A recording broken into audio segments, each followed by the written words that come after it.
On a hot August day in 1899, Ball State University opened its doors as Eastern Indiana Normal University.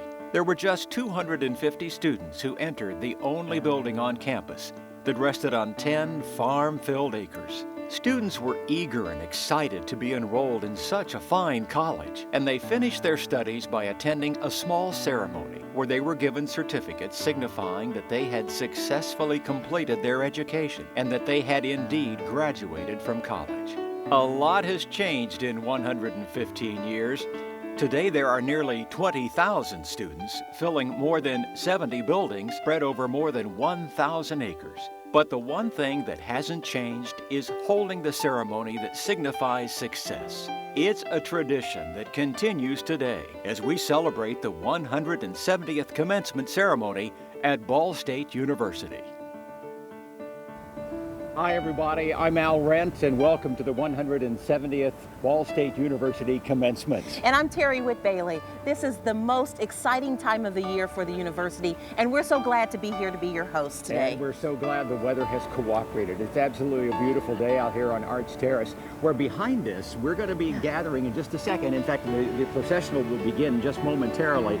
Almost 15,000 people who will be here not only to graduate among the 2,800 plus graduates, but the families who will come to support them and cheer them on. Yes, and the other thing that's exciting is that this is the last commencement of President Joanne Gora. So we're excited to hear what she has to say, not only to the graduates, but to the families and the community. Let's watch. Well, everybody is in preparation for the graduates doing the processional, Terry. Yes. You see Dr. Thomas Kaniva, who conducts the symphony band, and now we hear Pomp and Circumstance. Pomp and Circumstance. This is what we all wait for this time every year. This is the 170th exercises of the Ball State Commencement. You know, weather has traditionally played a unique role for commencement ceremonies, and one year, and no one will ever forget, it snowed. I remember that year well. Snowflakes as big as they say as acorns. Yes. Or small squirrels coming out of the trees on Arch Terrace. That's the nice thing, though, about this commencement. It is outdoors, and we get a chance to see the beauty of the campus, and the families and the friends get to come and join in this celebration.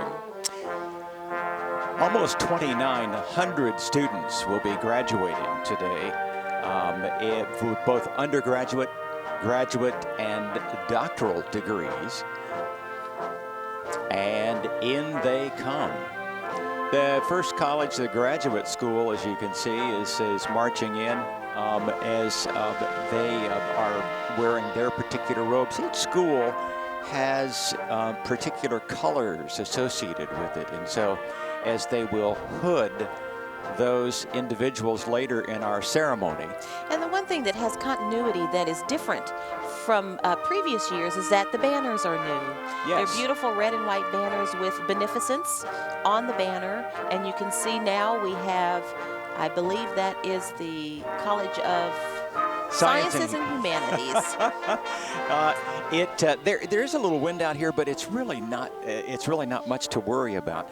College of Science and Humanities, there are 864 graduating in that college. That is the largest college on campus, and here are the departments that belong to that college: anthropology, biology, chemistry, computer science, criminal justice, criminology, English, geography, geological science, history, mathematical science, modern languages and classics, natural resources and environmental management, philosophy and religious studies, physics and astronomy, physiology and health science, political science, psychological science, social work, sociology, speech pathology and audiology, and women's and gender studies. And that would make it the largest college. So many individuals coming through that particular college, doing a variety of things, going into teaching, going into professional careers. They can choose, obviously, a wide variety. You know, in the sciences area, there's something very special about One of the areas called the Wheeler-Tannhauser Orchid Collection and Species Bank contains over 1,800 plants. Received a national 2009 Award of Merit from the American Orchid Society. And we're building a totally new greenhouse right now. Yes, we are. Which we're very excited about. I see we also have the College of Business that is coming in. The College of Business banner carrier is Alan Truell, Professor of Information Systems and Operations Management. The Miller College of Business is accredited by the AACSB International, and it was the first state-supported institution in Indiana to hold separate accreditation for the accounting program. U.S. News and World Report has ranked our entrepreneurial management program in the top 15 for the last 14 years. And our entrepreneurial management program was named the National Model Undergraduate Program in 2013 by the U.S. Association for Small Business and Entrepreneurship. Ball State is also the first university to win this award twice in the history of the organization. There's a little bit of joy in the faces on the faces of the students, as you can tell. Not only because today is a next chapter in their lives, but because the weather's so nice. Yes, it is very nice. And just to add a little bit more about the College of Business, there are several departments there. We've got entrepreneurial management, we have accounting, economics, insurance and risk management, information systems, marketing and management. Of course, we have the MBA program and our research department. Terrific. Very Absolutely proud of terrific. that college. There are seven colleges within the university structure that contain more than 180 majors. A real opportunity to study a wide variety of subjects and gain a great deal of expertise in a variety of disciplines that will lead them to successful careers. The guidance I've gotten from most of the professors here, especially the two physical anthropologists in the department, has been tremendous. Even just aiming me in the right direction, giving me opportunity to meet other people in the field has been really nice as well. I actually was looking at non-metric skeletal traits in a population, it's a prehistoric population, and what those are basically are different traits. Traits or anomalies on everyone that not everyone has, but is indicative of familial relationships. Being a graduate assistant, I've had the opportunity to actually lecture in class, work alongside professors, learn what it actually means to be a faculty member, not just a student. It's that stepping stone to the PhD level, where I'll actually be teaching my own courses and having my own sections as well. After graduation, I plan on going to Albany, New York, to the University of Albany for their PhD program in anthropology. My ultimate career goal would definitely be obviously earning my PhD.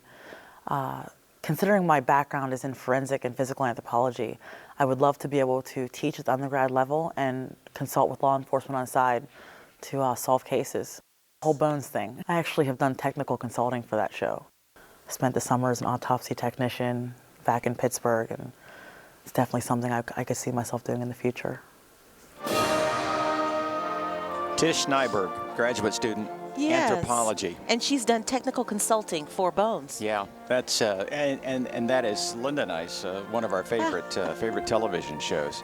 Well, you know, that's one of the wonderful things about going to Ball State University. You have opportunities that you can get immersive learning, and it sounds like Tish had that opportunity while she was a student here at Ball State. Very, very impressive, and especially to do some technical consulting on the TV show. Absolutely. More and more graduates. You notice they've decorated their caps. I love it when they really do that with the mortar boards. Yes. When they really do something very, very sweet, a message to their parents. Captain America was there. We'll keep our eye out for some other superheroes today. College of Architecture and Planning is, you see their banner being brought in at this time. We are happy to say and delighted to say that all of the College of Architecture and Planning's professional degree programs are nationally accredited. The CAP, as we call it, has been named one of the top 3 schools in the country to excel in digital design and fabrication. The Department of Architecture, Indiana's only state-supported architecture program, was named among America's world-class schools for architecture by Design Intelligence, a great honor. And the landscape architecture program earned the highest distinction in the edition of Design Intelligence.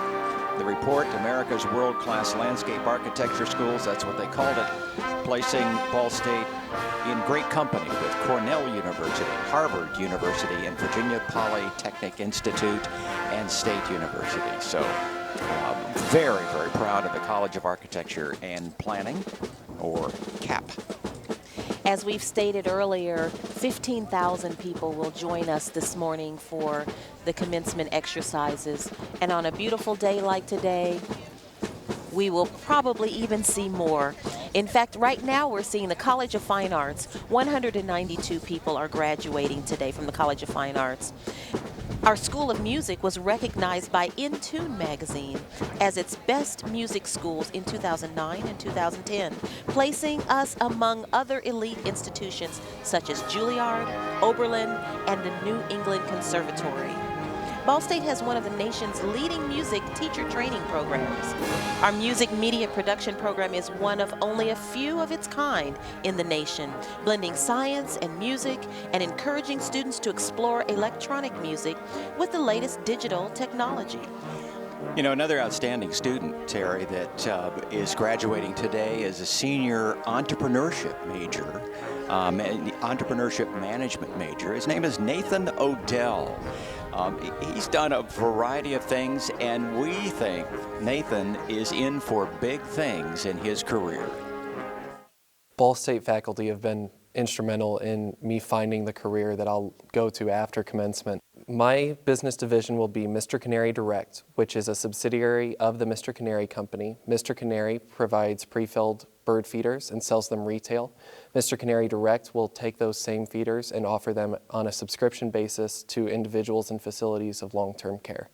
The opportunities I had through immersive learning to gain leadership skills were incredible. It was really a hybrid of teamwork and leadership, understanding individuals and the dynamics necessary to get the task done. The one thing I'll take away is the unexpected opportunity that I found here. Coming in, you don't expect to find necessarily your career right out of college. I never could have scripted the way that this has turned out. So for me, I've found a whole world of opportunity here at Ball State that's really only limited by my own ambition and my own drive. Nathan Odell, senior entrepreneurship management major, and Mr. Canary. Yes, and you know, as a bird owner, I'm a person that is taking advantage of Canary Direct and really love what he is able to do for those of us who really love birds. So we're excited for him. We're excited that he took advantage of the opportunity, as other students have taken advantage of opportunities while they were students at Ball State. Well, he took it, he began that process through the immersive learning program that he got involved in, and look where it has led him today. Immersive learning, the hallmark of a Ball State education. Graduates continue to filter in. Once they are all seated, faculty will process, and following them will be the platform party. And we have a number of dignitaries. We're awarding today 2 honorary degrees and a President's Medal of Distinction today. Yes, and our honorary degrees will be awarded to Thomas Lofton, chairman of Lilly Endowment Incorporated, as well as the Honorable Alan Lucas, we call him Luke Messer, who is our U.S. House of Representatives congressman from Indiana District number 6. Absolutely. And our President's Medal of Distinction will go to Ken and Peggy Briner, longtime Muncie residents, but longtime benefactors, graduates of Ball State, yes, alums. We're so delighted that we could have the opportunity to honor all 3 of these individuals. But Ken and Peggy have been longtime friends and both of ours, Terry. Yes. and we're delighted that they are being honored and presented the President's Medal today. And what a beautiful day to receive recognition. And we have 2,800 students who are also receiving recognition at the undergraduate and graduate levels. We have a bachelor's degree, we have master's degree students, and we will be hooding doctoral students this morning. You know, one of the outstanding colleges on campus is the College of Communication, Information, and Media. 323 students will be graduating from that college. Students and faculty have won, get this, 43 Emmys. Wow. And received 145 regional Emmy nominations. Honors also include 2 Gold Student Academy Awards. Did you say Academy Awards? Academy Awards. Wow. Absolutely. So it's an inspiring program. And speaking of inspiring, Christian Lauder is a senior residential property management major in the Department of Family and Consumer Sciences. He is another one of our outstanding senior graduates, and he is looking for a wonderful career, but also has a great respect for the education he has received here at Ball State. One of my favorite memories at Ball State is the water ski club. It was extremely fun because it allowed me to make connections with students at other universities, and it allowed me to really just interact, and it was the most fun time of my college experience. The one immersive learning project I was involved with is the Habitat for Humanity project. We've stripped some flooring and we've painted some windows and just kind of done some general construction maintenance around the sites. Ball State's been the biggest step in my life towards accomplishing the goals that I have. I met my fiance here. I have accomplished things that I never thought I would. I feel like I am prepared to go out and achieve as much as I could ever want to achieve. Well, we are incredibly proud of Christian and his career here and his next chapter in life. Yes, and we're also happy that Ball State students have the opportunity to do immersive learning, and he was able to work with our local Habitat for Humanity and to do things that he will be proud of for years to come. Banners are lining up, as you can see.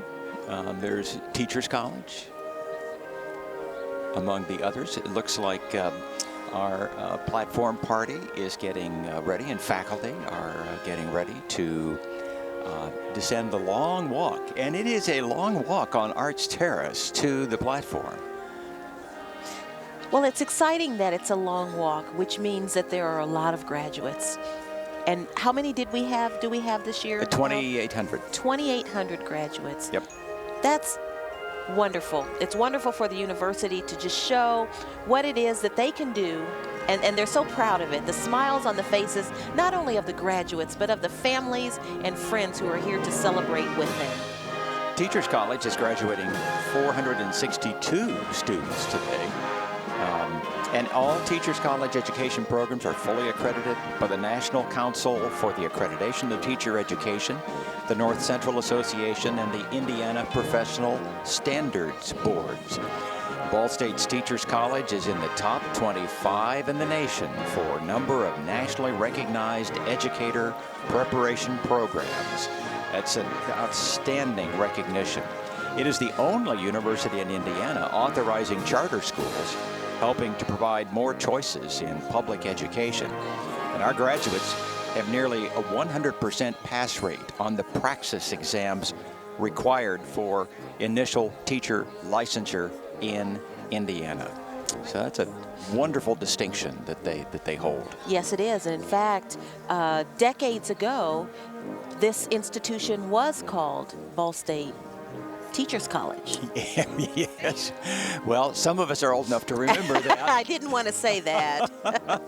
We also have the College of Applied Sciences and Technology. We call it CAST, and there are 453 graduates today. We have the Health and Wellness Department, as well as Family and Consumer Sciences, Education, and Technology. The School of Nursing under the Health and Wellness Department was named the 2013 through 2017 National League for Nursing Center of Excellence, an honor bestowed to only a handful of programs in the country. In 2013, 2 Ball State online nursing programs were nationally ranked as best buys by the consumer advocacy group GetEducated.com. And Ball State is one of few universities offering programs in gerontology at both the undergraduate and graduate levels. Many people know about the Human Performance Lab. It is internationally renowned for studying exercise and the effects of human physiology. I hear a drum roll, Al. The timpanis begin. I hear the drum roll. The bugles play, and that is signifying that the platform party, faculty first, will be entering. They are led down the way by the Ball State ROTC color guard. And you can see there's a nice wind, but it's not a stiff wind. If you remember about 4 or 5 years ago, we had 40 to 50 mile an hour gusts. We did. It literally blew the platform party almost off the platform. And a few mortarboards went flying that year. Absolutely. I remember that. It's a wonderful time for faculty to come and show their respect for the students that they have gotten to know so well. And we're so happy to be able to use this technology to share this with the world. We are being telecast on WIPB Channel 49 throughout East Central Indiana and Central Indiana. And we are also delighted that we are webcasting. So we are literally being shown around the world. And so for those of you watching us in other parts of the country or other countries as well, good morning. It is a bright and sunny morning in Muncie, Indiana, as time ticks on and the weather forecast is delightful for the entire day. We had a glimpse just momentarily of Dr. Joanne Gora, her final commencement ceremony after a stellar, a brilliant 10-year career as president of Ball State. Absolutely. And with her are the honorary degree recipients, as well as the recipient of the President's Medal of Distinction, along with Raymond Dean, who is serving as, I believe, our mace carrier today. Absolutely. Absolutely. Raymond Dean is the George and Francis Ball Distinguished Professor of Neuropsychology. And yes, he is carrying the presidential mace. I met Raymond yesterday, and he is not only a delightful individual, but just very impressive, extremely impressive. So we're delighted to have him part of our faculty and our community. Our color guard cadets are now posting colors, and we see now President Joanne Gora basking in her final commencement exercise for Ball State University. We should give honor to those individuals, faculty members, who had the honor of carrying their individual college flags down the walkway. The graduate school flag was carried by Deborah Mix, who's an associate professor of English. College of Applied Science and Technology, He Wang is assistant professor in the School of Physical Education, Sport, and Exercise Science. College of Architecture and Planning, the flag was carried by Kyle Daniel Koger, the class of 2014. Miller College of Business flag, Alan Truell, professor of Information Systems and Operations Management. College of Communication, Information, and Media flag was carried by Chris Fluke, instructor of telecommunications. College of Fine Arts, David Kip Schauger, associate professor of theater and dance. The College of Science and Humanities, their flag was carried by Webster Newbold, associate professor of English. And Teachers College flag was carried by Renee Mays, assistant professor, counseling psychology, and guidance services. So congratulations to them. It's an honor to be designated Yes, it as the is. individual carrying those flags. And it looks like the platform party is ascending the stairs of Arts Terrace for the 170th exercises, Ball State commencement exercises. They will be introduced in a little bit. And Dr. Terry King, who is Vice President, Academic Affairs and Provost of Ball State University, will actually be hosting the entire program. And once he steps to the microphone, we will step aside and let Dr. King take the rest of the program to its conclusion. Typically, commencement exercises take about an hour to an hour and a half on Arts Terrace, and then everybody dismisses to their respective colleges across campus.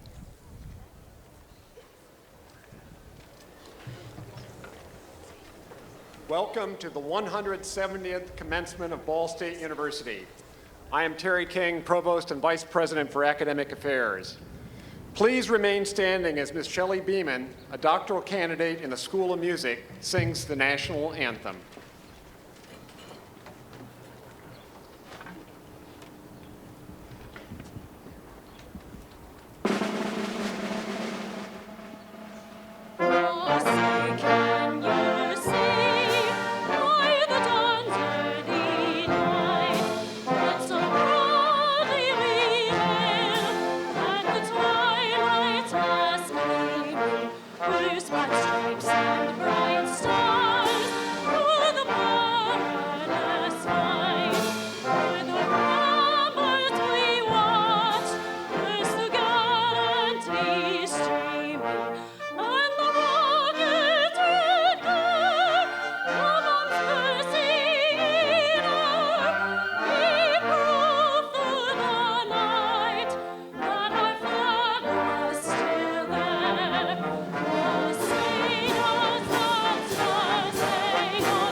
Would you please be seated?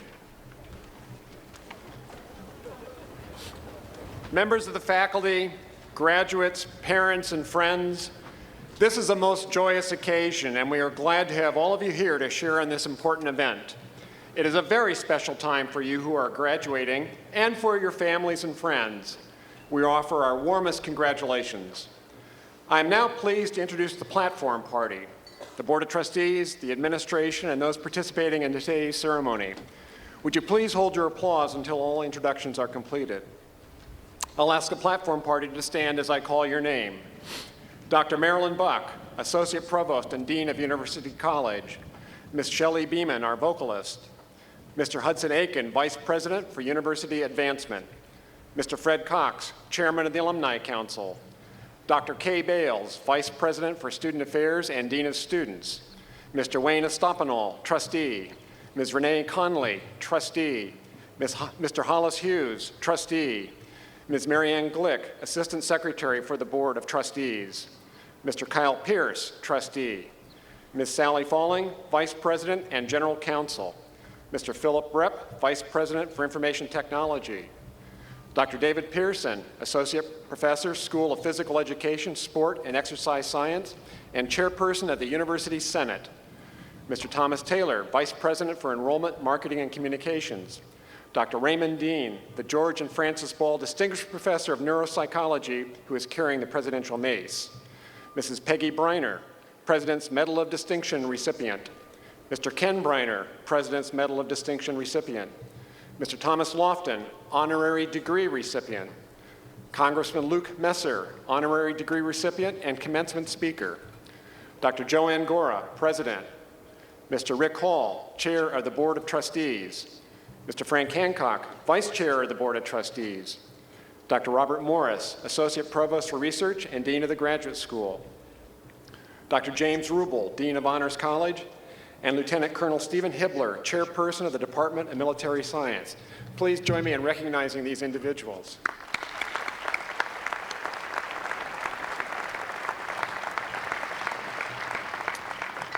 At this time, I would like to introduce the other administrators, college deans, and associate deans who are seated with the graduates. Please stand to be recognized when I call your name.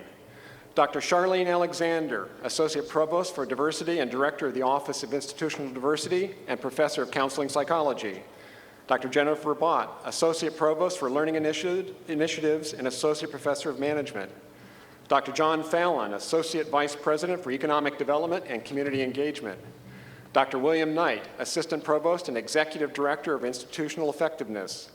Dean Mitchell Whaley, College of Applied Sciences and Technology, and Associate Dean Jane Kendaya.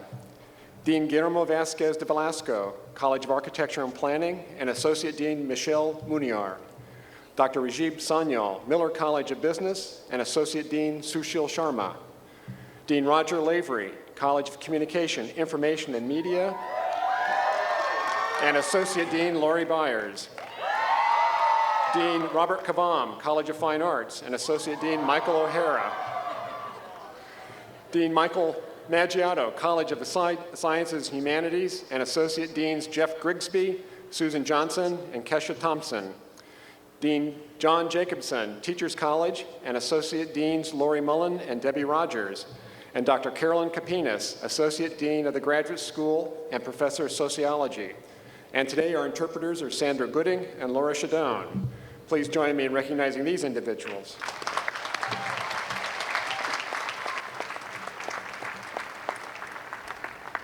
Now, I am pleased to present President Joanne Gora.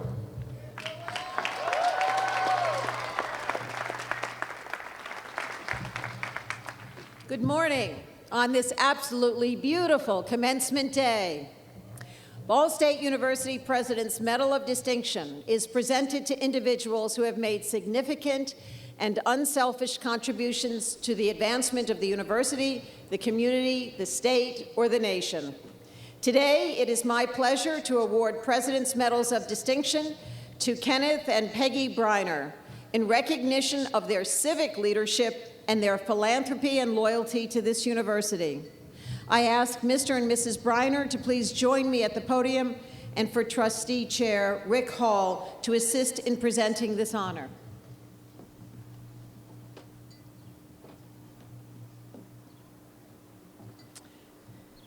Ken Briner, you graduated from Ball State in 1969 with a Bachelor of Science degree in Industrial Technology.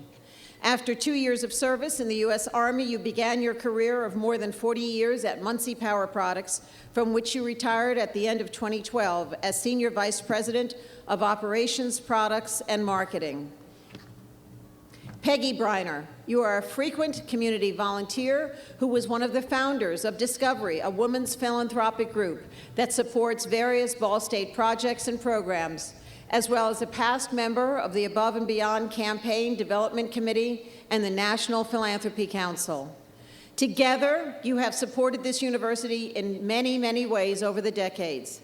Ken is a director on the Ball State University Foundation Board, the Cardinal Commitment Campaign Committee, and the Cardinal Network for Higher Education. He was a member of the Ball State Bold National Campaign Committee, the Above and Beyond Campaign Development Committee, the Cardinal Varsity Club Board of Directors, and the National Philanthropy Council. Ken and Peggy, you have consistently supported all aspects of the university, but especially Cardinal athletics, with your most visible support coming with your lead gift for the Briner Sports Complex, a $1.7 million project dedicated in 2012. That complex dramatically improved our facilities for women's sports, in particular, field hockey, women's soccer, and track and field. You long have been members of the Muncie community. Among the organizations you have served are the Youth Opportunity Center, Muncie Sunshine Rotary, the Muncie Civic Theater, the Muncie Symphony League, Goodwill Industries, Junior Achievement of East Central Indiana, Motivate Our Minds, and the Isaganal Center. Today, in awarding you President's Medals of Distinction, Ball State recognizes your dedicated support of the university and your broad and important leadership in Muncie civic organizations. It is my honor to bestow upon Kenneth and Peggy Briner the President's Medals of Distinction.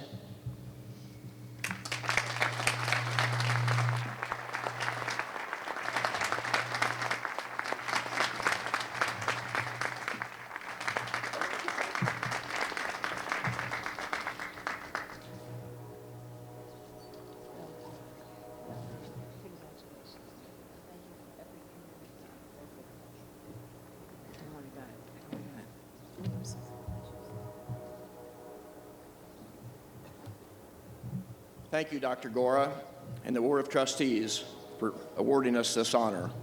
We're very humbled to receive it. Peggy and I feel a very close connection to Ball State and a deep sense of gratitude. I'm very proud to say I'm a Ball State grad. I cherished my time here and the education I received. We're very pleased and proud that we've been able to support Ball State in the different ways that we have.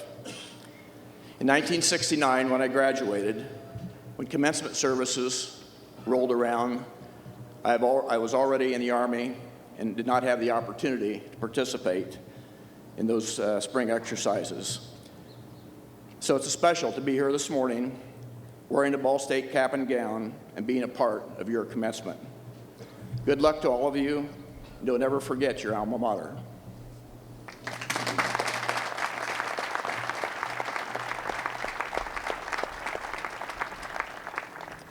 We will proceed with the conferral of the honorary degrees. I ask Trustee Hall, Trustee Hancock, and Provost King to assist. Thomas M. Lofton, would you please present yourself for the awarding of the honorary degree?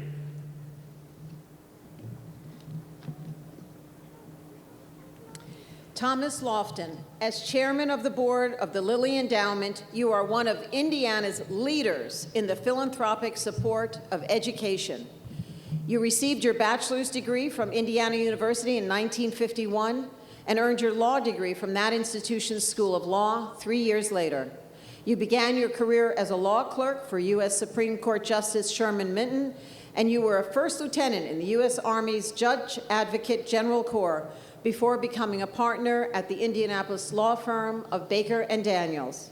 As part of your responsibilities there, beginning in the 1970s, you worked with numerous charitable organizations, including the Lilly Endowment, the Indiana University Foundation, the Kiwanis International Foundation, Earlham College, and several collegiate fraternity and sorority governing boards. After retiring from Baker and Daniels in 1991, you became vice chairman of the Lilly Endowment. 3 years later, you were named chairman of the board. As one of the 10 largest private foundations in the United States, the Lilly Endowment has made education one of its top priorities. In December, it awarded $62.7 million in grants to Indiana colleges and universities to improve opportunities for graduates of those institutions to find meaningful employment in the state. Under your leadership, the Lilly Endowment has consistently supported all public higher education. Ball State alone has received more than $87 million in grants to support educational programs and other endeavors. In honoring you today, Ball State recognizes your 36 years of service as a partner in one of Indiana's leading law firms, your more than 2 decades of leadership at the Lilly Endowment, and your commitment to education and community development in our state. By the authority vested in me by the Board of Trustees of Ball State University, I hereby confer upon you, Thomas M. Lofton, the degree of Doctor of Humane Letters, honoris causa, with the rights and privileges thereunto pertaining, and award you this diploma in testimony thereof, and present you the academic hood for this degree.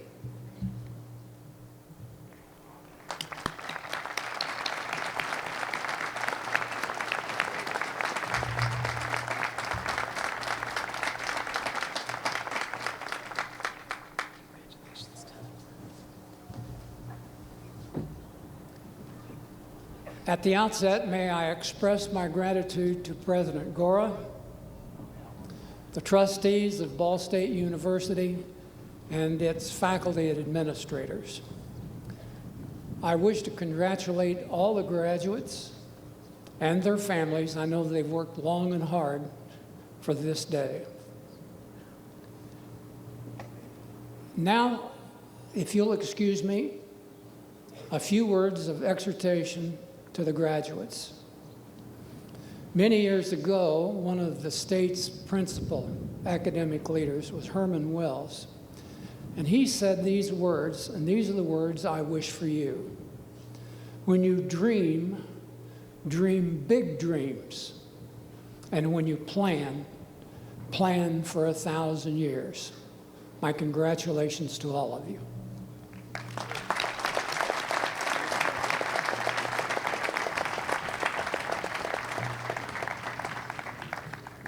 Congressman Messer, would you please present yourself for the awarding of the honorary degree?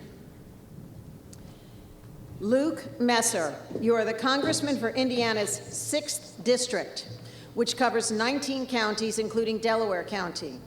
Upon your 2012 election to the U.S. House of Representatives, your peers elected you President of the House's freshman class. You serve on several House committees, including Budget, Foreign Affairs, and Education, and the Workforce. You are a 6th-generation Hoosier who graduated summa cum laude and Phi Beta Kappa from Wabash College in 1991. 3 years later, you earned your law degree at Vanderbilt University, where you also served on the Vanderbilt Law Review. Prior to your service in the U.S. House, you served 2 terms as an Indiana State Representative, where you worked with then-Governor Mitch Daniels on budget issues as a member of the Indiana House Ways and Means Committee. You are an accomplished education reformer, having authored nationally recognized high school dropout reform legislation in the Indiana State House. You also have been active in the private sector, both as an attorney and as the president and CEO of the Hoosiers for Economic Growth Network and School Choice Indiana. Your commitment and leadership have been integral to the establishment of the Congressional Leadership Academy at Ball State. Last month, you and I co-hosted this event for the first time here on campus. It is open to outstanding juniors in any high school located in the 6th Congressional District, and it is designed to expose these young leaders to the benefits of collaboration among our state's private, public, and nonprofit organizations, and to encourage them to work towards a better future for Indiana. In honoring you today, Ball State recognizes your remarkable achievements in a short time as a member of the U.S. House of Representatives, your leadership during 2 terms of service in the Indiana House, and your commitment to encouraging our state's next generation of leaders. By the authority vested in me by the Board of Trustees of Ball State University, I hereby confer upon you, Congressman Alan Luke Messer, the degree of Doctor of Laws, honoris causa, with the rights and privileges thereunto pertaining, and award you this diploma in testimony thereof, and present you the academic hood for this degree.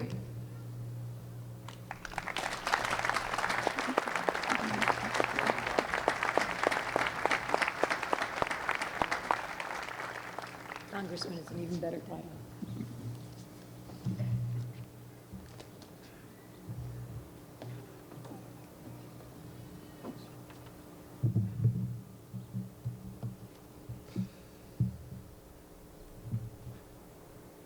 Wow, what a day. I want to thank President Gora for that generous introduction, and I want to thank everyone at the university for this tremendous honor. I have a confession to make. I love commencements. They are a day to honor achievement and celebrate new beginnings for each graduate. And it's also a day to remember the families and the teachers who helped you reach your goals. I love all the well-earned smiles. Congratulations to each of you. Congratulations are also in order for University President Dr. Joanne Gora, who is retiring after 10 years of leading this world-class university. President Gora, you are a force of nature.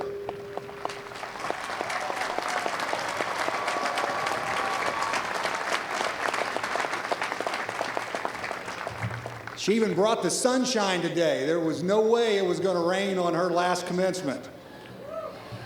Your groundbreaking efforts will leave an indelible mark on this campus for decades to come. Thank you for your incredible service, and best of luck in your next endeavor.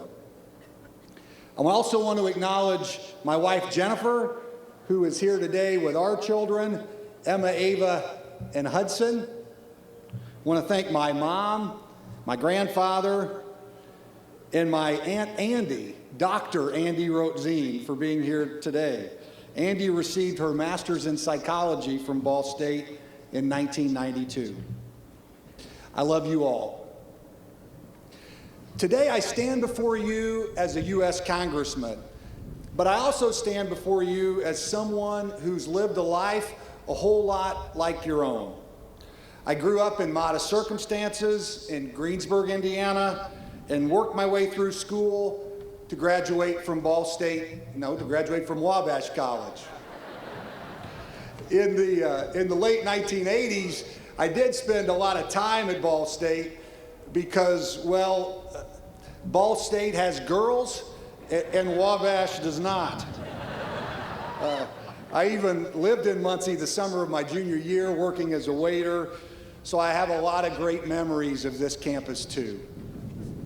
Today, I'm going to talk to you a bit about career advice and not about life advice.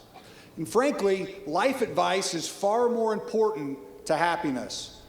Important life principles like put faith and family first, be loyal, listen, hire a good accountant, marry for love, not money, find time for rest, floss regularly, and exercise. All worthy life advice, but career guidance seems far more appropriate for a commencement speech. In that spirit, I plan to focus on 3 simple principles that have helped guide me with my career.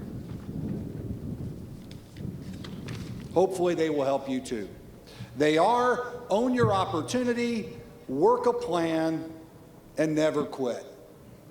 First, own your opportunity. For the better part of 400 years, from the founding of the earliest colonial settlements in Jamestown and Plymouth, America has consistently proven itself to be the greatest engine of opportunity in the history of mankind. No other place comes even close, and we are all blessed to be a part of it. Unfortunately, pop culture sometimes sends a very different message. I was struck recently by a scene in the comedy called The Internship. Maybe some of you have seen it. The movie didn't win any Oscars, but it stars Owen Wilson and Vince Vaughn. They play washed-up 45-year-olds competing with very talented 20-year-olds for jobs at Google. At the climax of the movie, they are bleary-eyed and downtrodden, and it seems clear they're going to lose their job opportunity. At that moment, a discouraged young intern says, and I quote, "The whole American dream thing that you guys grew up on, that's all it is nowadays, a dream." Graduates, don't ever allow yourself to believe that. Instead, think about this. There is more information on your smartphone than there was in the local library when your parents grew up. Sure, life in modern America is not all cotton candy and rainbows. Yet for all of our challenges, our country remains an amazing place, the land of opportunity. Here are a few facts for you. Despite China's remarkable economic growth, America's economy remains double the size of China's and multiples bigger than any place else in the world. When measured on a per-person basis, as your economic professors would say, probably the most accurate measure of societal wealth, U.S. production is ahead of China's by a factor of more than 8. It is natural to worry about the future. And for the parents here today, it is natural to wonder whether America will be the same country for our children that it was for us. But the truth is, no generation in the history of the planet Earth has had more opportunity than a college-educated young person coming of age in America in 2014. That is particularly true for someone who graduates from a world-class university like Ball State. Ask yourself this question: if the gates of entry were dropped to every country in the world, which country would be flooded with the most people? Of course, the answer is America. Now, don't get me wrong, our nation is far from perfect. It took hundreds of years for opportunities to open up for women and racial minorities in this country. Even today, too many Americans lack access to a quality education and the kinds of economic opportunities necessary to have a fair shot at success. For years, unemployment rates have stayed locked in double digits for those who lack a college education. The problems of wage stagnation and shrinking paychecks are a harsh reality for many in the middle class. These challenges must not be ignored. These challenges, I hope many of you will devote your careers to addressing. Yet today, the unemployment rate for college-educated graduates in America is less than 4%. Let me repeat that. Today, the unemployment rate for college graduates in America is less than 4%. And you are all, right now, by definition, college graduates.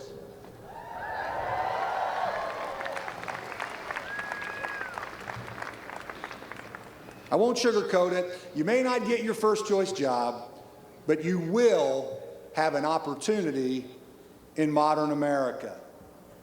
The rest is up to you. Own it. The second principle that I want to address, work a plan.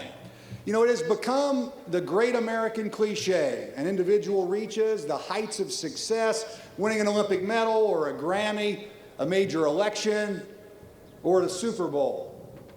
And inevitably they come to the microphone to say, I never dreamed it was possible. Well, I have a secret for you. That person is either incredibly lucky, exceedingly gracious, or they're just not telling you the truth. The truth is, virtually no one exceeds their dreams. Your ambition may grow and evolve over time. In fact, I hope you allow that to happen. With life experience, you should set higher goals or different goals than you have today. But your dreams are the cap, the limiter on what you can achieve. Now, please don't mistake what I'm saying. Dreams are not some kind of magic pixie dust that makes anything possible. It is important to assess your abilities and fit your ambitions to your unique talents.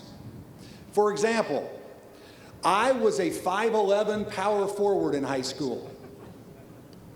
My basketball career ended on the freshman B team. If I had wanted to be an NBA center, it would have been a difficult career path for me. Still, most jobs don't include the physical requirements of an NBA center. And other NBA career goals could have been achievable. What about working to be a sports agent or a communications director for an NBA team? Big dreams for sure, but attainable, even for a 5'11" power forward. Your dreams are the start of a plan, but it's the specifics of your plan that really matter. I first learned that lesson on my 27th birthday from a former 3-time Olympic steeplechase runner named Henry Marsh. He said, "When I deal in generalities, I seldom succeed, but when I deal in specifics, I seldom fail." Legendary basketball coach Johnny Wooden, a Hoosier, communicated the same message in a slightly different way.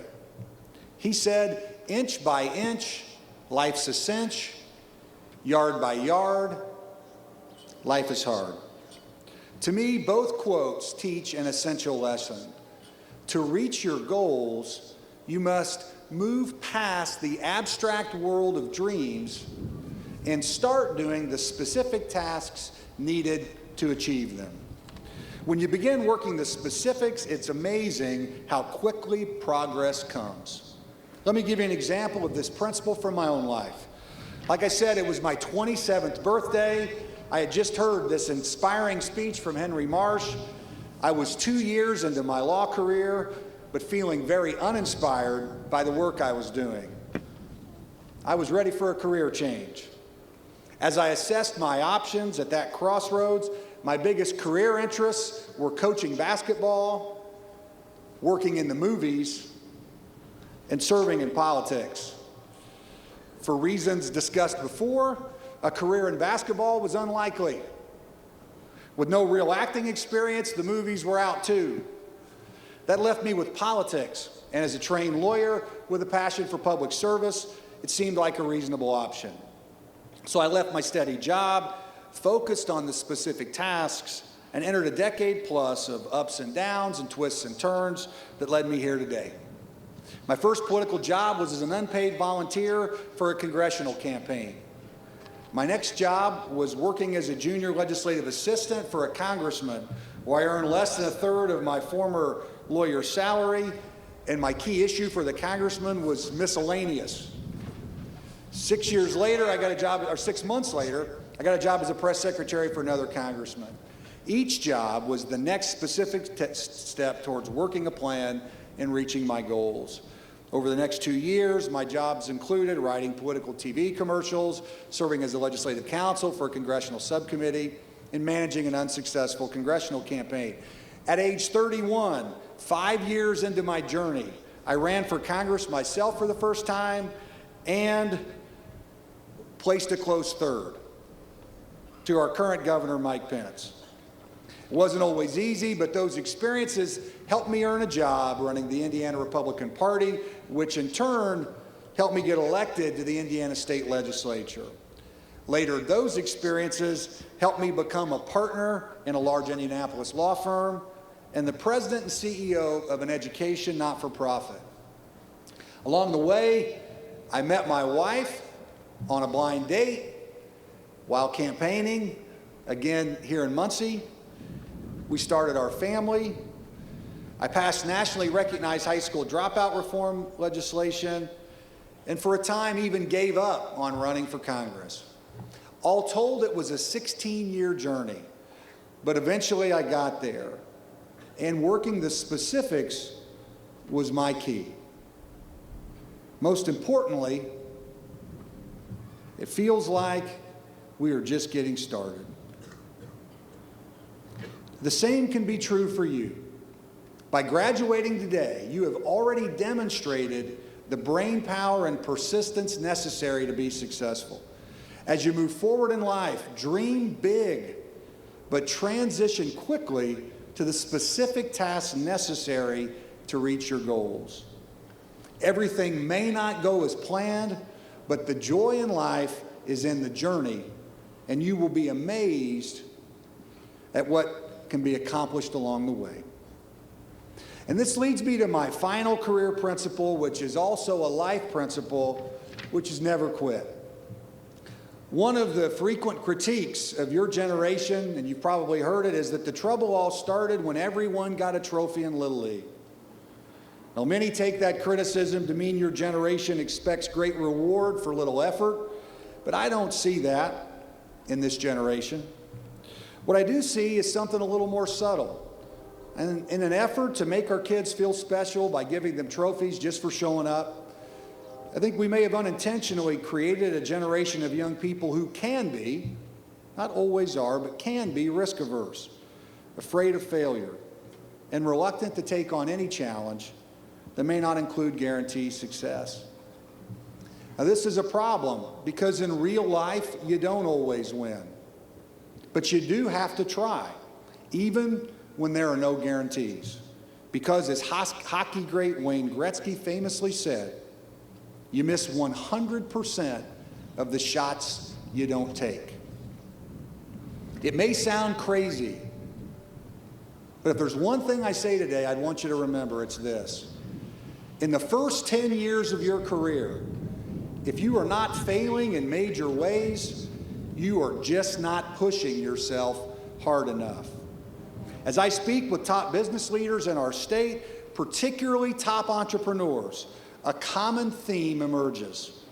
Today's young people are plenty bright. They are also not afraid to work hard. The biggest challenge in managing young people today is finding those leaders who are willing to stick their neck out, think outside the box, and take risks. And then, and this is most important, hold themselves accountable and be willing to live with the consequences of any failures. You won't win them all. All of life does not include a trophy, yet big rewards require significant risks, so go for it. Let me finish with this one final thought. Natural-born talent is almost never the difference between success and failure. The number one indicator of success in life is your willingness to persevere when it would be easier just to give up. If you'd met my family in 1975, we weren't a picture of guaranteed success. I was 6, my brother Richie was 5, our single-parent mother was 25. She worked 40 hours a week plus overtime at the Delta Faucet factory. We didn't have a lot of advantages, but my mother always taught us that we were blessed by the grace of God to live in the United States of America. If we worked hard and stayed focused in this country, anything was possible. Who knows? One day, you might even grow up to be a U.S. congressman. Of course, the most remarkable thing about our country is that my story is not unique at all. Today's audience is filled with literally thousands of people who could tell a similar story about themselves or their parents or their grandparents. That is the true magic of America, and we all get to be a part of it. So whether you aspire to be America's next great comedian, like Ball State alum David Letterman, or to become Teacher of the Year, whether you hope to be a trailblazing university president, like President Dr. Joanne Gora, or become the architect of the world's next great building.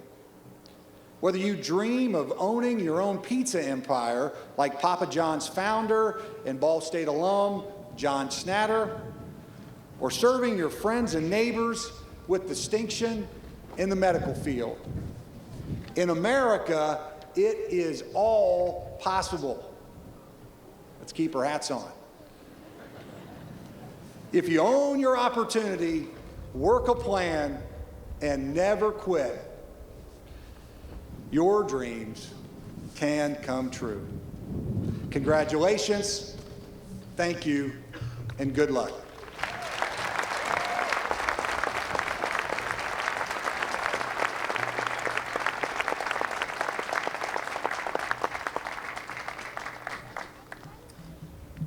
Provost King, we are now ready to proceed with the awarding of degrees.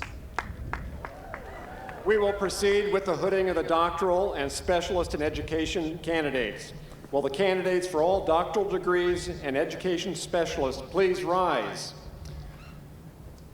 President Gora, as Provost and Vice President for Academic Affairs, I present to you those candidates who have completed all the requirements for the following advanced degrees: Doctor of Arts, Doctor of Audiology, Doctor of Education, Doctor of Nursing Practice, Doctor of Philosophy, and Specialist in Education. Upon the recommendation of the faculty and by the authority vested in me by the Board of Trustees of Ball State University, I confer upon you your respective degrees with all rights, honors, privileges, and obligations thereunto pertaining. The diploma of the university shall forever be the testimony recognizing the very high level of intellectual accomplishment that you have attained. I welcome you into the ancient and honorable company of scholars. Congratulations on your special accomplishments.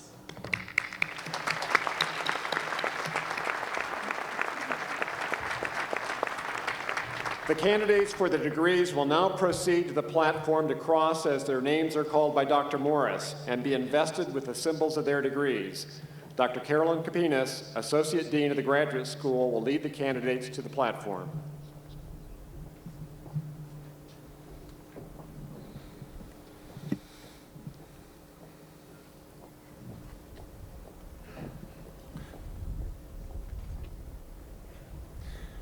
Shelley Alicia Beeman.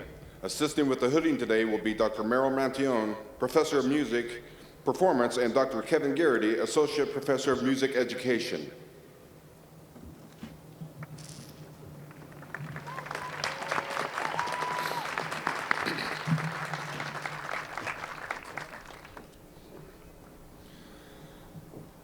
Suham Jeanette Bayo-Branis. Assisting with the hooding today will be Dr. Raymond Kilburn, Associate Professor of Music.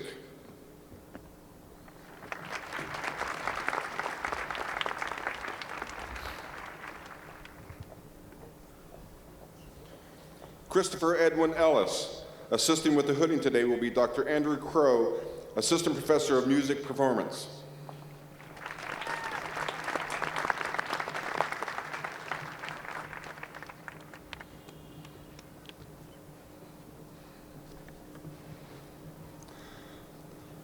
Christoph Thompson. Assisting in hooding today will be Dr. Jody Nagel, Professor of Music.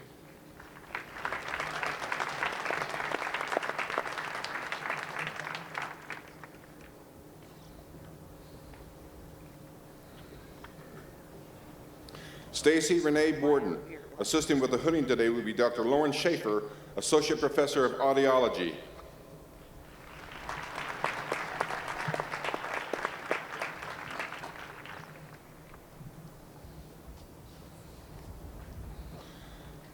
Anna Grace Brutzman. Assisting with the hooding today will be Dr. Schaefer.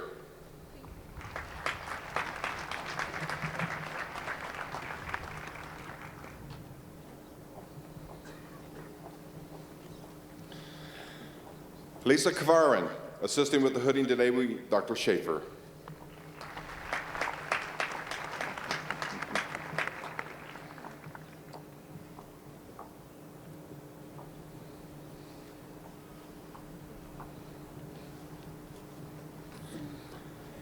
Timothy John Remick. Assisting with the hooding today will be Dr. Schaefer.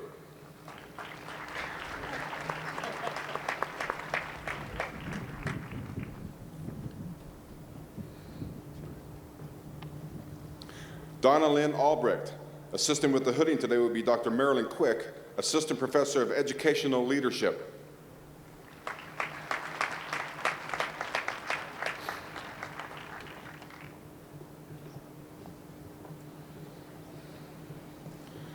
Rachel Louise Gisa.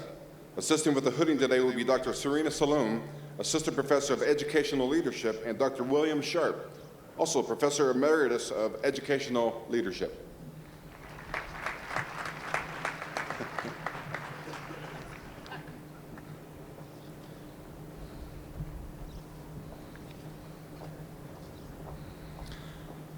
Craig Andrew McCaffrey. Assisting with the hooding today will be Dr. Joseph McKinney, Chairperson of the Department of Educational Leadership, and Dr. Sharp.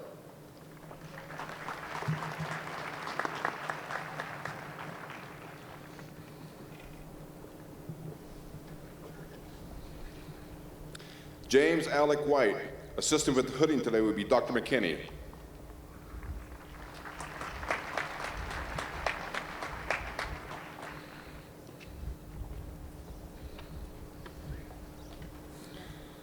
Angela K. Leffler.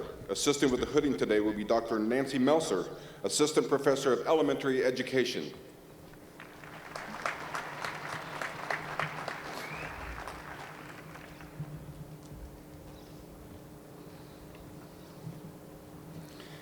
Jamie N. Skillman. Assisting with the hooding today will be Dr. Eva Zygmunt, Associate Professor of Elementary Education.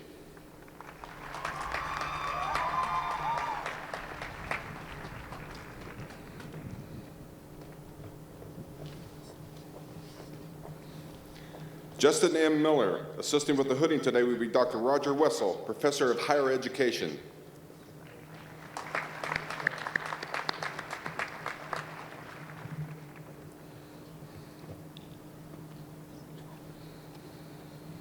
Lorna C. Timmerman. Assisting with the hooding today will be Dr. Wessel.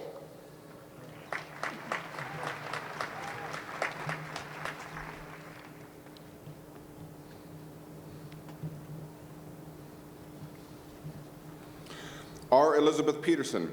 Assisting with the hooding today will be Dr. Thalia Mulvihill, Professor of Social Foundations of Education and Higher Education and Educational Studies.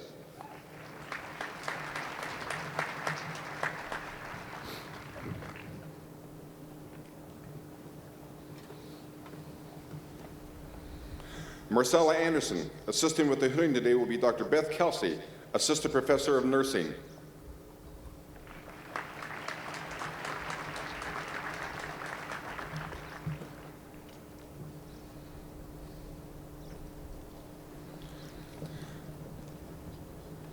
Marcy L. Baird. Assisting with the hooding today will be Dr. Kelsey.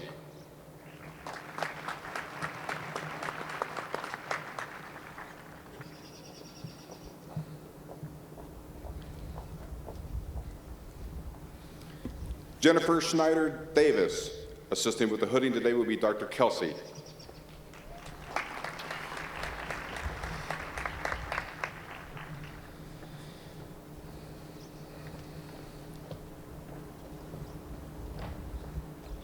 Jennifer L. Stewart. Assisting with the hooding today will be Dr. Jackie Grush McKinney, Associate Professor of English.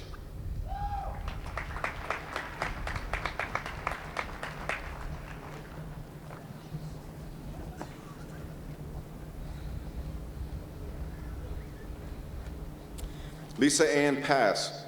Assisting with the hooding today will be Dr. Raymond Dean, George and Francis Ball Distinguished Professor of Neuropsychology.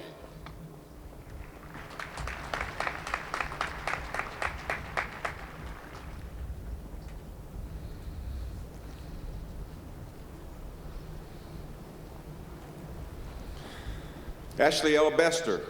Assisting with the hooding today will be Dr. Sharon Bowman, Chairperson of the Department of Counseling, Psychology, and Guidance Services.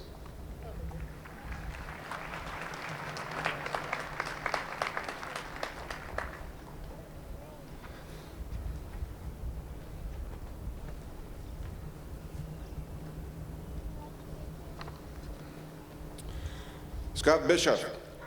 Assisting with the hooding today will be Dr. Teresa Kruchek, Associate Professor of Counseling, Psychology, and Guidance Services.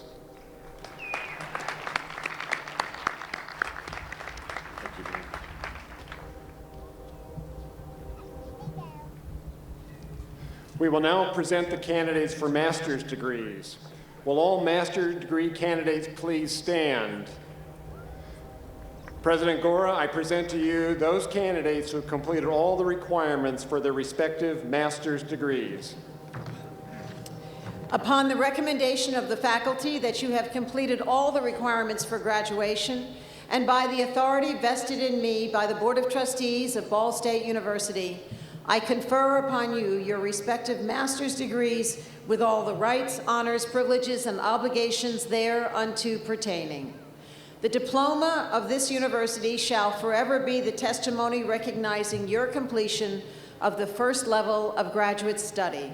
Congratulations to each of you.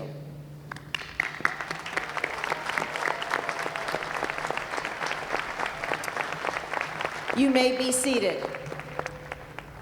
Dr. James Rubel, Dean of the Honors College, will announce the honors recognitions.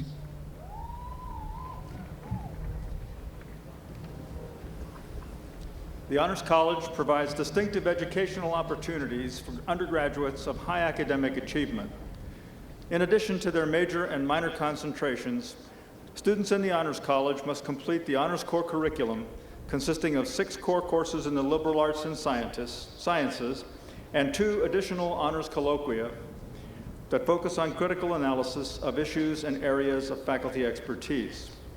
Each student must also complete a senior capstone thesis or creative project and maintain a cumulative GPA of 3.33 or higher in all coursework. Those baccalaureate candidates who are graduating from the University Honors College are wearing red and white honors cords. Will you please stand and be recognized?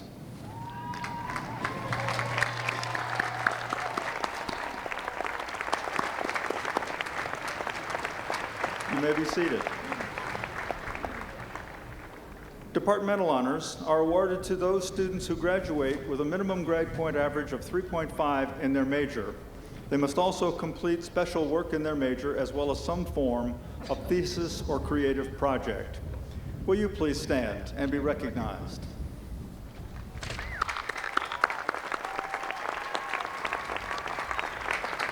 You may be seated. Academic honors in writing are based upon review of a portfolio of course-related writing that demonstrates sustained excellence in writing throughout the student's undergraduate careers. In addition, a committee reviews an essay written on a common topic of general interest. Will you please stand and be recognized?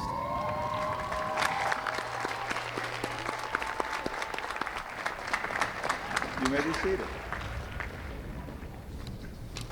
Students with outstanding scholastic records graduate with academic honors. These students are wearing bronze, silver, or gold medallions on red ribbons. Students who have achieved scholastic averages between 3.6 and 3.79 are wearing the bronze medallion and are graduating cum laude. Will students graduating cum laude please stand and be recognized?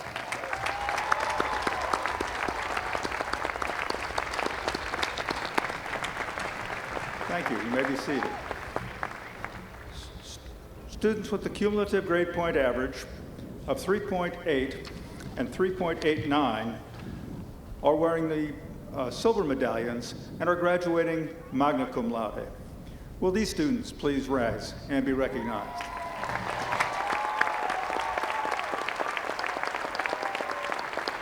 You may be seated.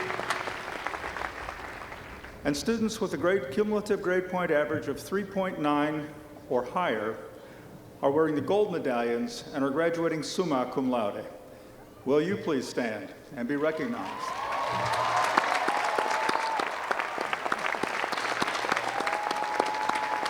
Congratulations to all those students graduating cum laude, magna cum laude, and summa cum laude for your fine academic achievements.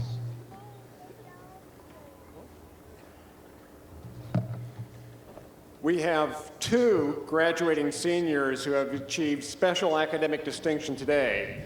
I ask Trustee Hall to come forward, and the junior marshals escort the following students to the platform: Audrey Janine Perdue and Kaylee Danielle Wilson.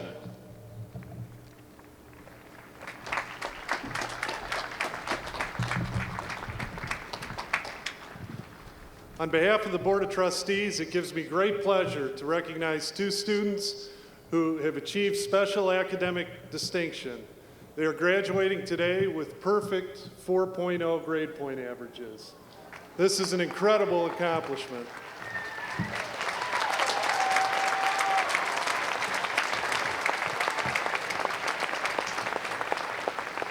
As I call your name, will you each come forward to receive your citation recognizing this achievement?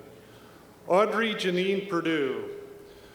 Audrey Janine Perdue is a native of Cincinnati, Ohio. She has completed a double major in applied mathematics and psychology with a minor in chemistry.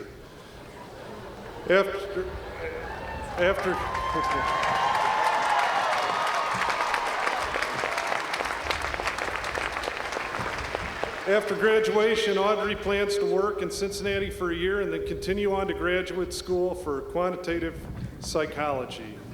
Congratulations.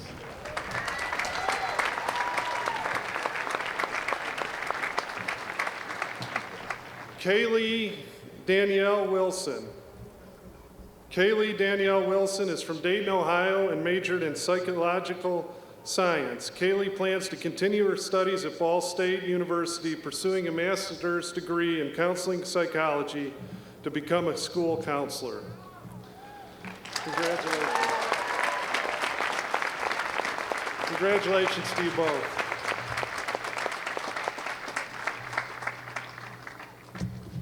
Thank you, Trustee Hall.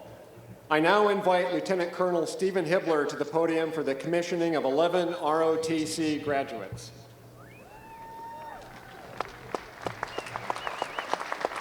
Ladies and gentlemen, once these cadets raise their hands and recite their oath of office, they'll be commissioned second lieutenants of the United States Army.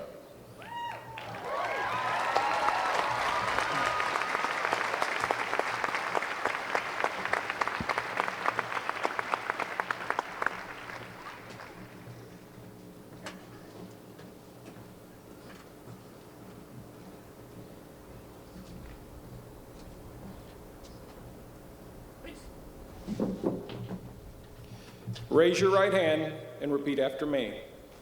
I state your full name. I, Blake Charles Berman. I, Michael Clark. I, Jessica Marie Dupre. I, Aaron Michael Farnsworth. I, Wesley Scott Jones. I, Julie Lambert.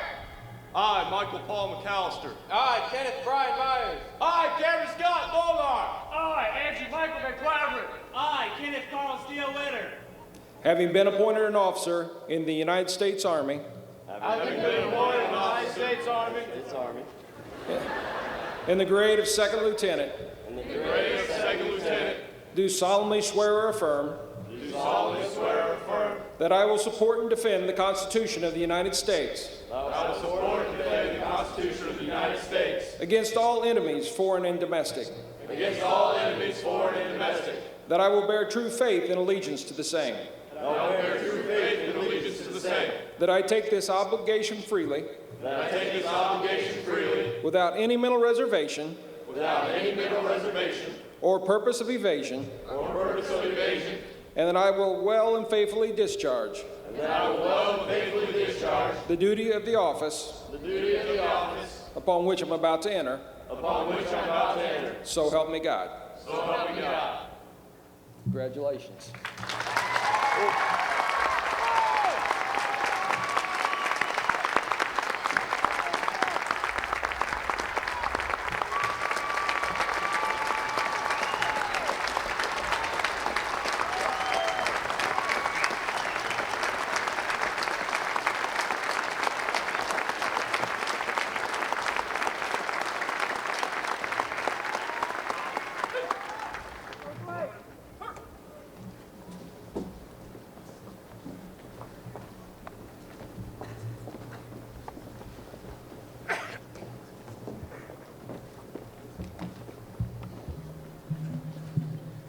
We wish to take this opportunity to thank Lieutenant Colonel Hibbler for his service to Ball State University.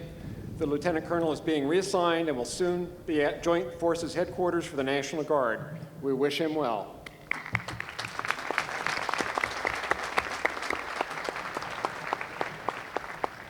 Will all candidates for baccalaureate degrees or associate degrees in the College of Applied Sciences and Technology please rise and remain standing? Will all candidates for baccalaureate degrees in the College of Architecture and Planning please rise and remain standing? Will all candidates for baccalaureate degrees or associate degrees in the Miller College of Business please rise and remain standing? Will all candidates for baccalaureate degrees in the College of Communication, Information, and Media please rise? Will all candidates for baccalaureate degrees in the College of Fine Arts please rise? Will all candidates for baccalaureate degrees or associate degrees in the College of Sciences and Humanities please rise? Will all candidates for baccalaureate degrees in Teachers College please rise? President Gora, I am pleased to present to you those candidates who have completed all the requirements for their respective baccalaureate or associate degrees.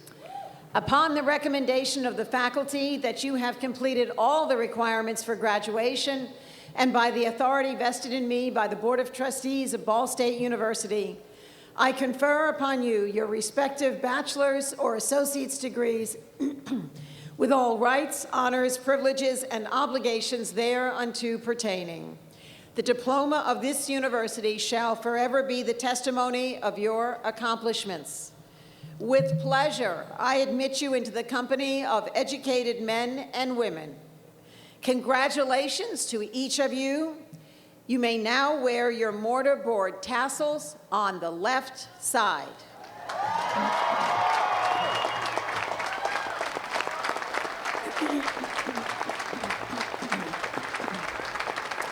You may also now all be seated. Good morning. And thank you to Congressman Messer for his insightful and inspiring remarks. He gave you great advice. I hope you remember it and follow it. I know that as we conclude these commencement ceremonies today brings celebration, but also a little trepidation for our graduating seniors. You don't know exactly what comes next, and frankly, I don't know exactly what comes next in my life either. This is my last commencement as Ball State's president, and I'm so proud that my husband and my sister are sitting in the audience. Quite a surprise for me.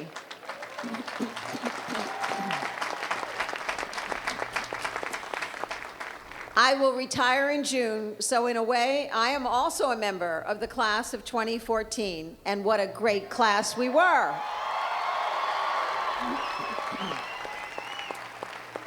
So I stand here this morning totally confident that you are going to do quite well as you make your way in the world. Yes, you are graduating into a world very different than the one that existed when you were born, as many parents and grandparents here today will confirm.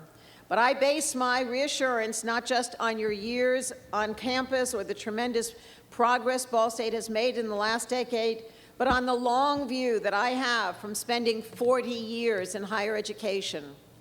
The world you graduate into is global in scope and breathtaking in pace. It revolves around knowledge, its development, its transfer, its application, and its expansion. In a knowledge-based economy, a college education is critical, and you have received a rigorous one that has prepared you for the challenges you will face as you move forward. And these are sentiments beautifully expressed by Congressman Messer as well. I am sure that you have been thinking recently about how much Ball State has changed you.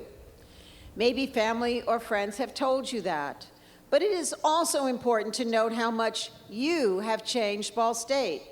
This is not the same university it was when you arrived. Everyone here at Ball State is proud of the fact that we put our students at the center of everything we do.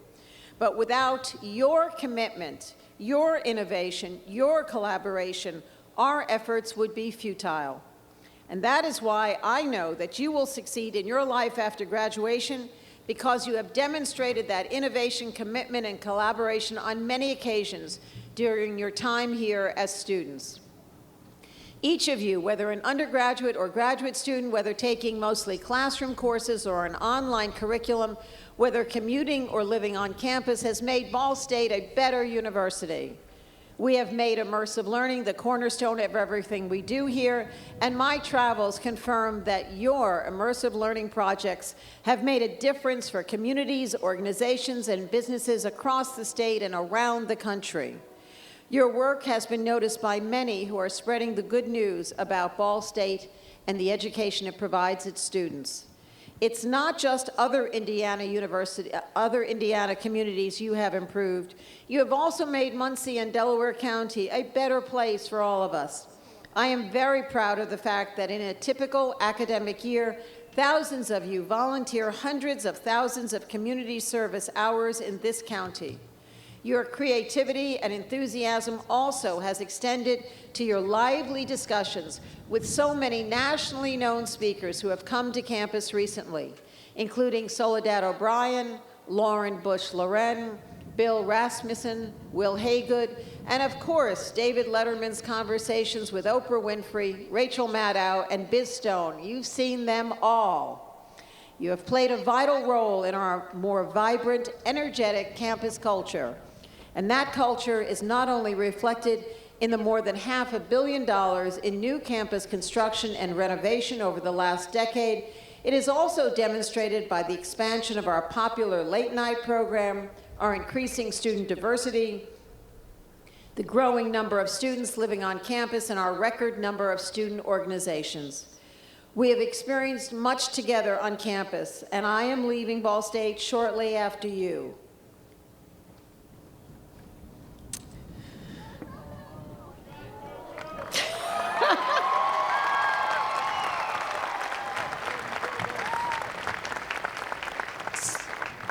So I do feel a deep connection to your class. Before you leave, I want you to know how important you have been to me, to all the faculty and staff who will work hard to continue to move Ball State forward in the years to come, and to this university soon to become your alma mater. Our strategic plan includes more than 100 outcome measurements, as did its predecessor. That is as it should be, because we need to show that we are delivering on what we promise in order to keep Ball State moving boldly into the future. For people you will meet, however, you will be the ultimate outcome measurement. You will be the living proof of the value of a Ball State education. We have gathered today to honor your academic achievement and to show our pride in your accomplishments. We have symbolized your new status in the world of learning by granting you degrees. And I now wish to recognize two very important groups. Members of the graduating class, I present to you for recognition the faculty who today wear academic regalia in a centuries-old tradition as a symbol of their commitment to teaching and to the search for truth. Our society has charged them to create, preserve, and transmit the accumulated wisdom of mankind to each new generation. Your graduation reflects their excellent performance. Will all the faculty please stand and please join me, graduates, in indicating our gratitude.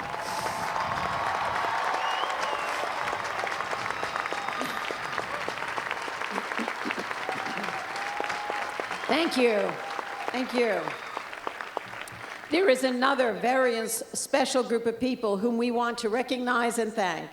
Members of the graduating class, these individuals have provided you with counsel, friendship, support, and encouragement during your years of study here.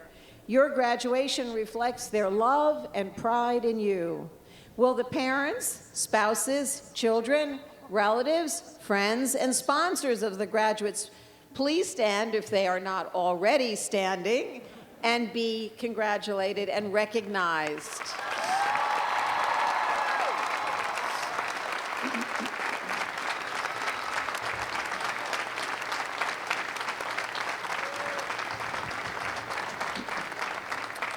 We are very pleased to have all of you here today to share the joy of this occasion with those who are graduating.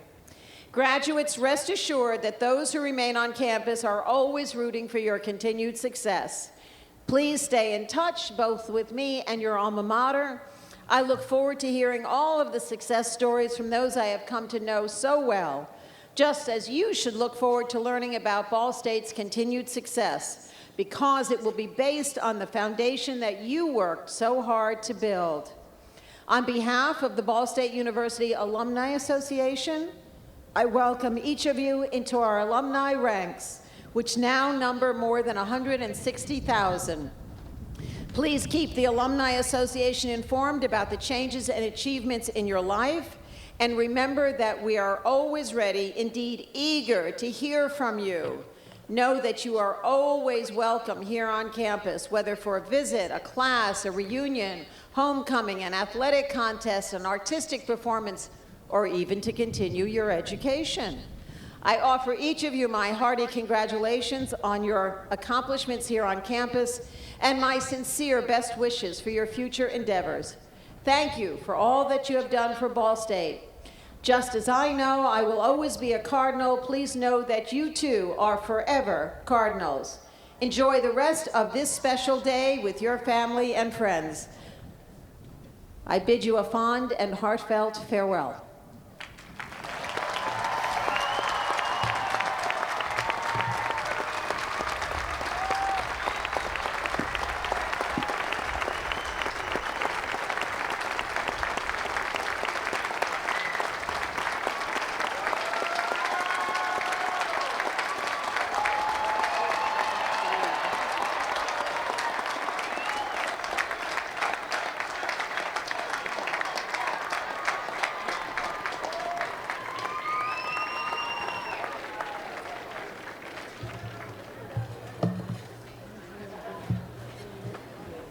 Before I give final instructions and we begin the recessional, I ask trustees Rick Hall and Frank Hancock to come forward and make some final comments. Thank you, Dr. King. Commencement ceremonies are very thoughtfully and carefully choreographed events, but today is not your average graduation day, and for that reason, we're going to go off script here. And just as this has been a great day of pride for all of your families and friends, this is an important day for the Ball State family. As Dr. Gora earlier said, she too is in effect part of the class of 2014. So in recognition of this important day, I'd like to introduce my fellow trustees Frank Hancock and Mary Ann Glick for a special presentation, and would ask that Dr. Gora step forward.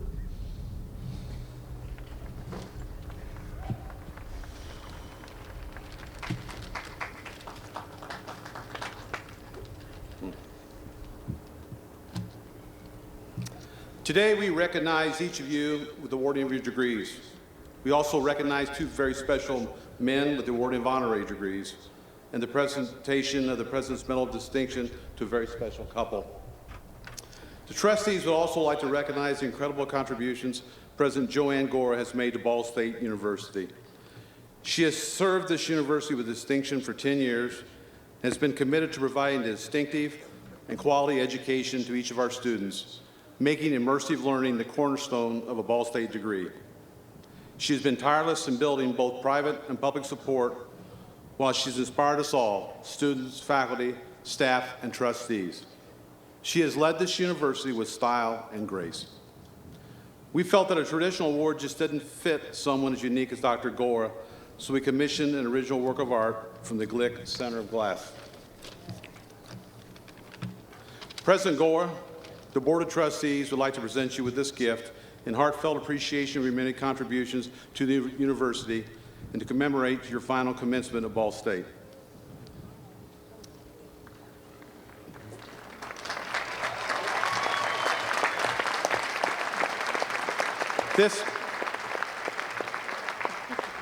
This unique piece of art exemplifies many of the qualities that have made your tenure so special and consequently captures your presidential spirit. The piece captivates all who view it, as your leadership's presence has commanded the attention of so many as well. The beauty of art also reflects the grace and class in which you led and the image of Ball State you have conveyed to the world. It emits inspiring energy like the passion for excellence you have spread throughout the campus and the Ball State community. The piece is not comprised solely of hard edges, but includes soft lines as well, just as you've displayed navigating the path to institutional success in challenging higher education environment. Made of glass, hard and strong, like your unwavering commitment to our mission of excellence, yet one must be careful to protect its fragileness, just as you, as presidents, have cared for the precious future of our students. The piece could not have been created without the charitable efforts which funded the Glick Center for Glass, part of the unprecedented level of generosity toward Ball State that you have helped cultivate these past 10 years.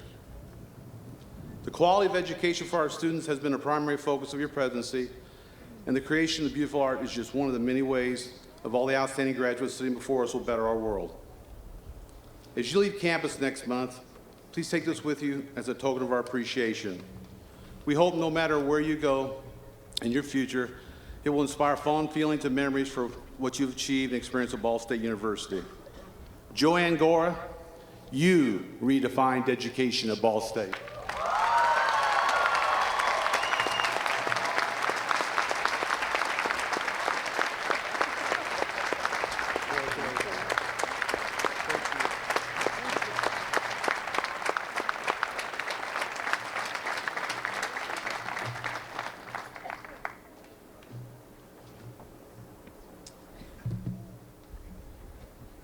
I hope you enjoy the time you will spend today with your friends, fellow graduates, and families. And again, congratulations on reaching this special day in your lives.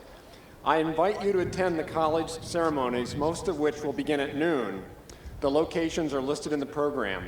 The College of Fine Arts will hold its ceremony at 2:30 in Emmons Auditorium, and the College of Applied Sciences and Technology ceremony will be at 3 p.m. in Worthen Arena.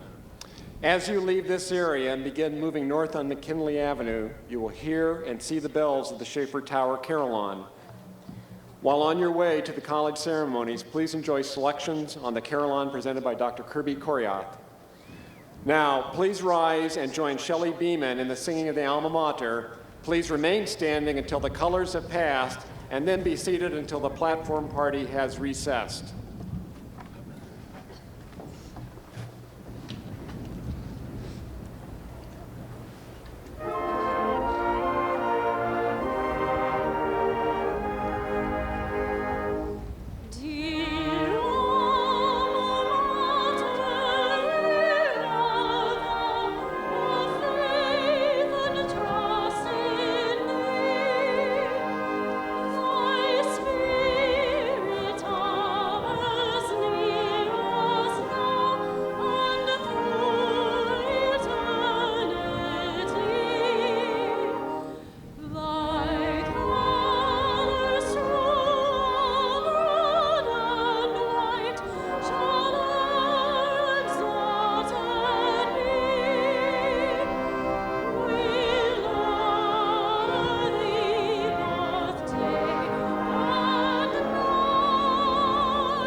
Right, face. Forward, march. Lift, lift, lift, right. Lift, lift, lift, right. Lift, lift, lift, right. Lift, lift, lift, lift, right, lift, lift, lift, right, lift, lift, lift, right, lift, lift, lift, right, lift, lift. So the 170th commencement ceremonies at Ball State University draws to a close as the colors are retired from the podium. The platform party will also step down. The ceremonial band will begin to play, and the more than 15,000 who have filled the Arch Terrace. And Terry, as I looked around, I had a chance to get up and walk around just a few moments ago. There's not an empty seat in the house Not for an family empty seat in and the friends. Some chairs went unfilled. Some of the students unable to be with us today. But what a wonderful day. A wonderful fitting close to a great career for President Joanne Gora. Yes, it was. Yes, it was. And as commencement speaker, Congressman Luke Messer said, he said, "I love commencements." And I believe we all love commencements, and what a fabulous one we had today at Ball State University.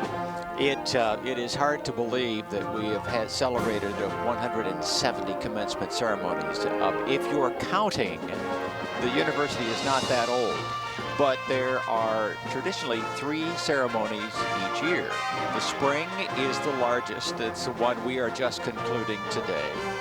The winter commencement in December, and then the summer commencement will be held. In fact, there will be another commencement held later this summer in 2014. So there are 3 each year, and that's how it adds up. And they're all wonderful and fabulous, but there's nothing like being outdoors at Ball State University in the quad for the spring commencement. Well, we've had a wonderful time. We hope you have too. I know the families and friends have really, truly enjoyed watching their students receive their honors.